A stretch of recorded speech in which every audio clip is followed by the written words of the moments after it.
Aku pernah berpikir bahwa hidup ini sederhana saja, seperti garis lurus yang tak pernah bengkok. Aku akan lulus kuliah di universitas negeri, dapat pekerjaan bagus, menikah dengan perempuan cantik, punya anak 2, dan hidup tenang di Jakarta yang ramai ini. Tapi semuanya berubah pada hari itu, saat rumor menyebar seperti api di sekolah menengah atas negeri di pinggiran Jakarta Selatan. Ardi itu homo, bisik teman-teman di belakangku, tapi sebenarnya yang mereka bicarakan adalah dia, Ardi Pratama, cowok populer di kelas sebelah yang selalu jadi kapten tim basket. Aku ingat betul hari pertama rumor itu meledak. Pagi itu hujan deras mengguyur Jakarta, jalanan banjir kecil di sekitar sekolah. Aku berlari masuk gerbang, tas basah kuyup, dan langsung mendengar bisikan-bisikan di koridor. Ardi berjalan santai seperti biasa, seragam putihnya rapi, rambut hitamnya basah sedikit karena hujan. Dia tersenyum pada teman-temannya, tapi aku lihat matanya agak redup. Saat itu aku belum kenal dia dekat, hanya tahu namanya dari OSIS dan pertandingan basket. Aku, Rea Wijaya, cowok biasa yang lebih suka diam di pojok kelas, membaca buku atau menggambar di buku catatan. Rumor itu bermula dari oto lama yang beredar di grup WhatsApp kelas. Katanya, Ardi pernah dekat banget sama cowok lain waktu pegangan tangan atau apa gitu. Di Indonesia ini, apalagi di sekolah negeri yang mayoritas muslim, hal seperti itu langsung jadi bahan gunjingan. Dosalah itu, kata guru agama saat ada yang tanya samar-samar. Teman-teman cowok menjauhinya di lapangan basket, cewek-cewek yang dulu ngans tiba-tiba cuek. Aku diam saja, tapi entah kenapa hati aku sakit lihat dia sendirian di kantin, makan nasi goreng sendirian sambil stroll. Hari demi hari, rumor semakin liar. Ada yang bilang Ardi pernah pacaran sama senior cowok, ada yang bilang dia suka ngintip di kamar mandi laki-laki. Aku tahu itu bohong karena aku sering lihat Ardi di masjid sekolah, sholat berjamaah dengan kusyuk. Tapi masyarakat kita keras, apalagi di Jakarta yang katanya modern tapi masih penuh prasangka. Keluarganya diponed oleh orang tua murid lain, ayahnya dipanggil kepala sekolah. Ardi mulai absen, katanya sakit. Suatu sore setelah hujan reda, aku pulang lewat jalan belakang sekolah. Aku lihat Ardi duduk di bangku taman kecil dekat pagar, kepala tertunduk, bahunya terguncang pelan. Dia nangis. Aku berhenti, hati aku berdegup kencang. Kenapa aku peduli? Aku sendiri takut kalau dekat-dekat dia, nanti aku ikut digosipkan. Tapi aku tak tahan. Aku dekati dia pelan. Ardi, kamu baik-baik aja? Dia angkat kepala, matanya merah. Rea, kamu ngapain di sini? Suaranya parau. Aku duduk di sebelahnya, jarak aman. Pulang. Lihat kamu sendirian. Dia tertawa kecil, pahit. Semua orang menjauhiku sekarang. Karena gosip bodoh itu. Aku diam, tak tahu harus bilang apa. Akhirnya aku bilang, aku percaya kamu bukan seperti yang mereka bilang. Dia lihat aku lama, matanya mencari-cari kebohongan. Tak ada. Sejak hari itu, kami mulai ngobrol. Awalnya diam-diam, di taman itu atau di perpustakaan sekolah. Ardi cerita tentang keluarganya di Tangerang, ayahnya supir angkot, ibunya jualan gorengan. Dia basket karena ingin beasiswa kuliah. Aku cerita tentang mimpi jadi arsitek, suka gambar gedung-gedung tinggi di Jakarta. Kami ketawa bareng saat cerita lucu, diam saat topik berat. Aku sadar, perasaan aku berubah. Setiap lihat dia tersenyum, dada aku sesak. Ini cinta pertama, tapi pada cowok yang sama-sama digosipkan. Akhir kelas 2, rumor mereda karena ada kasus lain yang lebih heboh. Tapi Ardi sudah berubah, lebih pendiam. Kami semakin dekat, janjian belajar bareng di warung kopi dekat sekolah. Suatu malam pulang bareng naik angkot, hujan lagi. Kami basah kuyup lari ke halte. Di sana hanya kami berdua. Ardi lihat aku, Rea, makasih ya udah mau temenan sama aku waktu semua orang jijik. Aku balas tatap, hati berdegup. Aku senang kok. Saat itu aku ingin pegang tangannya, tapi takut. Masuk kelas 3, tekanan semakin berat. Kami belajar bareng hampir setiap hari.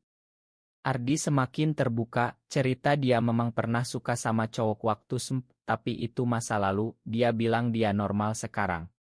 Aku diam karena aku tahu perasaan aku semakin dalam. Aku takut kehilangan dia kalau aku bilang. Di Indonesia ini, cinta seperti ini tabu, bisa dikucilkan keluarga, masyarakat, bahkan agama. Tapi hati tak bisa bohong. Hari kelulusan tiba, kami oto bareng di depan gerbang sekolah. Ardi tersenyum lebar, tapi aku tahu ada sedih di matanya. Kami pisah universitas, dia dapat beasiswa di UI Teknik Mesin, aku di ITB Arsitektur di Bandung. Kita temenan ya, katanya saat perpisahan. Aku angguk, tapi hati hancur.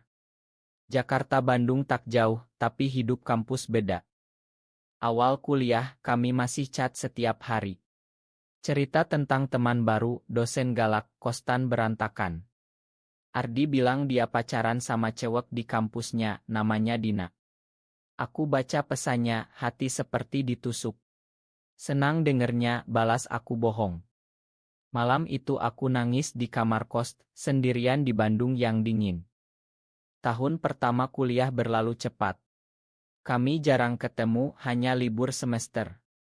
Saat pulang ke Jakarta, kami janjian di Ancol, tempat netral. Ardi cerita tentang Dina, tapi aku lihat matanya tak berbinar seperti dulu saat cerita basket. Kamu gimana, Re? Ada cewek, tanyanya. Aku geleng, belum nemu yang pas. Dia ketawa, kamu pemilih banget. Suatu hari, Ardi chat, Dina putusin aku.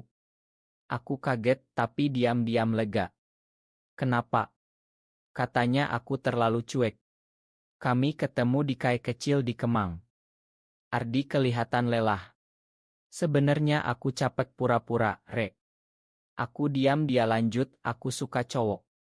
Dari dulu. Gosip sekolah itu. Ada benarnya. Hati aku berhenti. Ardi. Tapi aku takut. Keluarga, masyarakat, semuanya.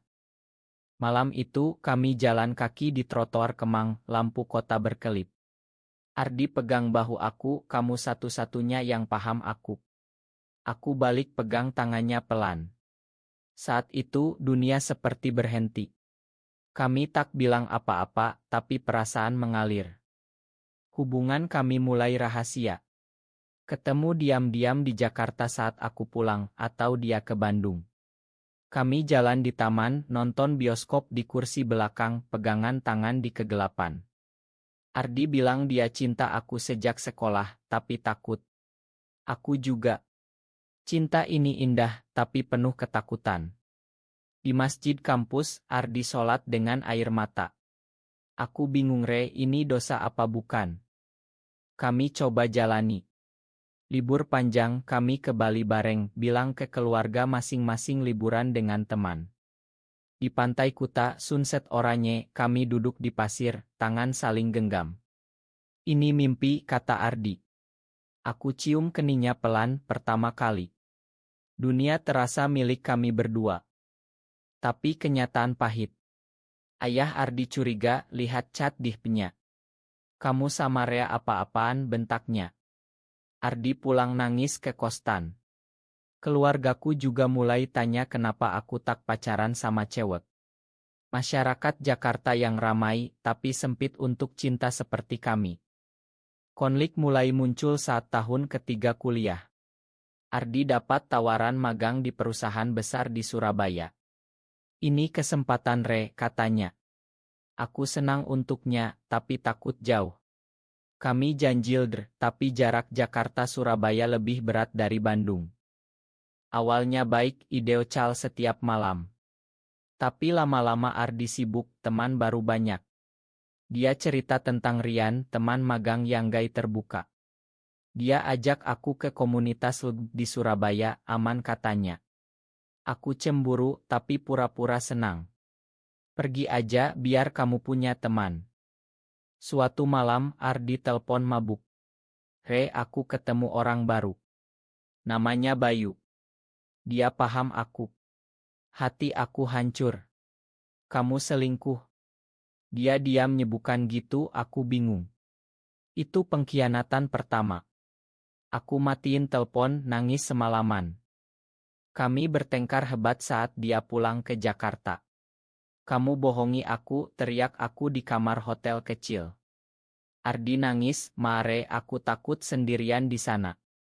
Kami baikan tapi retak sudah ada.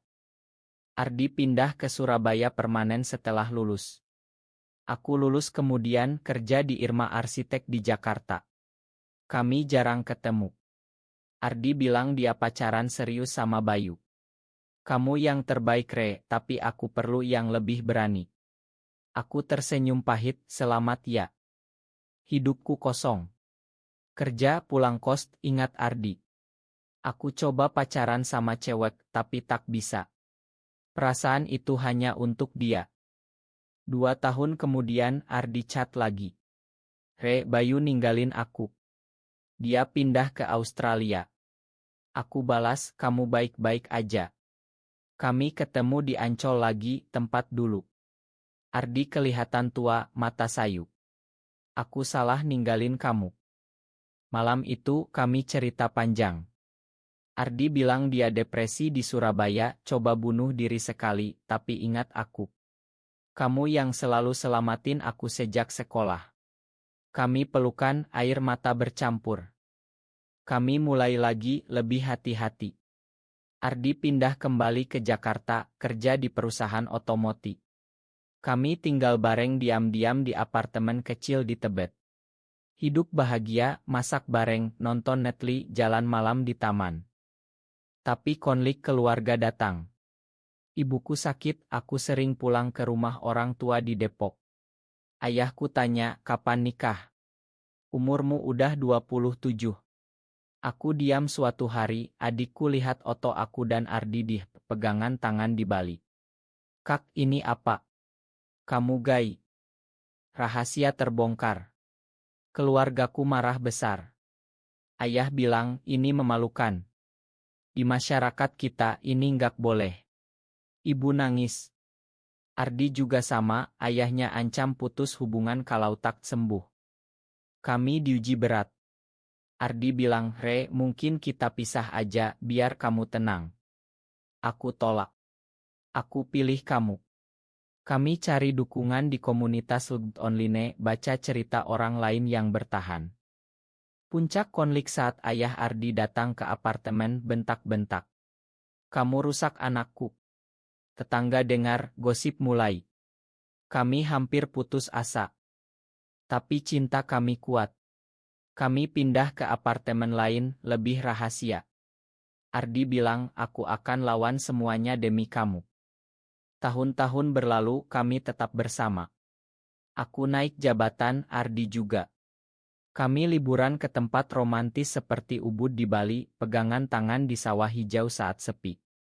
Kami belajar terima diri, baca buku tentang Islam dan cari pendapat ulama yang toleran. Konflik mereda pelan. Ibuku mulai terima, datang ke apartemen, masak untuk kami. Yang penting kalian bahagia, katanya pelan. Ayah Ardi masih keras, tapi diam saja. Suatu hari, Ardi sakit parah, demam tinggi. Aku rawat dia, tak tidur. Saat sadar, dia bilang, Re, makasih udah tak ninggalin aku lagi. Aku nangis, kamu cinta pertamaku, selamanya. Kami semakin dalam, saling dukung di kerja, di hidup. Di Jakarta yang ramai, kami punya dunia kecil penuh cinta. Kini, 10 tahun setelah sekolah, kami masih bersama. Gosip dulu jadi masa lalu. Ardi jadi manager, aku punya studio arsitek kecil. Kami adopsi anak kucing, rencana suatu hari bantu anak yatim. Cinta kami tak sempurna, penuh luka pengkhianatan masa lalu, konflik keluarga, prasangka masyarakat. Tapi itulah yang buat kuat. Di Indonesia yang masih sulit untuk kami, cinta ini jadi pemberontakan tenang. Aku pernah pikir hidup lurus saja, tapi Ardi ubah semuanya. Dia cinta pertama yang selamatkan aku dari kesepian, ajarkan arti penerimaan diri. Kini saat sunset di rooftop apartemen, tangan kami genggam, aku tahu ini bahagia sejati. Personalia humanis, meski tak semua paham. Cinta menang.